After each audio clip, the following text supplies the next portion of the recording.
El conseller d'Educació, Vicent Marsà, acudia el divendres a l'IES Jaume II el Just de Tavernes per assistir a l'acte d'obertura del curs escolar, així com la commemoració del 50 aniversari d'aquest centre educatiu.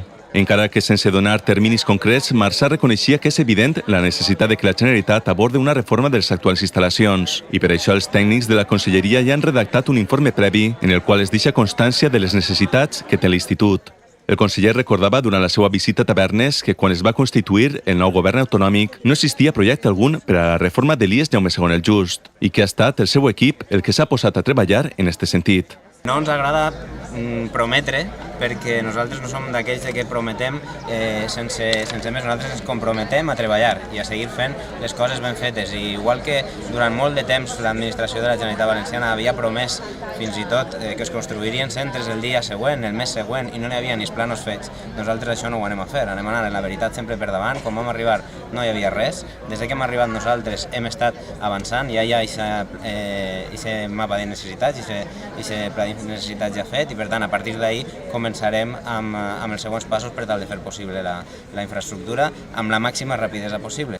Per la seva banda, l'alcalde de Tavernes, Jordi Juan, ha demanat lleialtat institucional a la resta de formacions polítiques. Amb això, la màxima autoritat de Tavernes es referia a la moció que es presentava en les Corts Valencianes referent a una petició de reforma d'aquesta infraestructura educativa. Deia Jordi Juan que sobre este assumpte no ha de fer-se política barata. Jo el que demane a tots els partits polítics és lleialtat institucional i no buscar argúcies polítiques o trampes polítiques, com per exemple una que es va presentar a les Corts de presentar una esmena allí per a que es fera el Jaume II, però en 0 euros. Presentar una esmena en 0 euros, això no té trellat, ni té ni cap ni peus, i l'únic que busca és posar contra les cordes a un alcalde que és diputat o a un conseller que el que té és la intenció d'anar renovant les infraestructures educatives.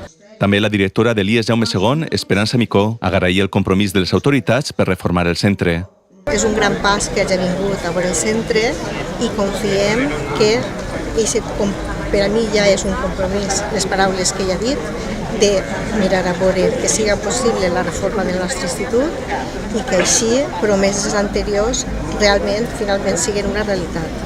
Quant a la commemoració del 50 aniversari de l'Institut, es desenvolupava en el Saló d'Actes, amb la realització de diversos parlaments d'autoritats i membres destacats d'aquest centre educatiu. Posava punt i final a l'acte la interpretació d'una peça musical a càrrec de la IES Band, dirigida per Josep Castelló.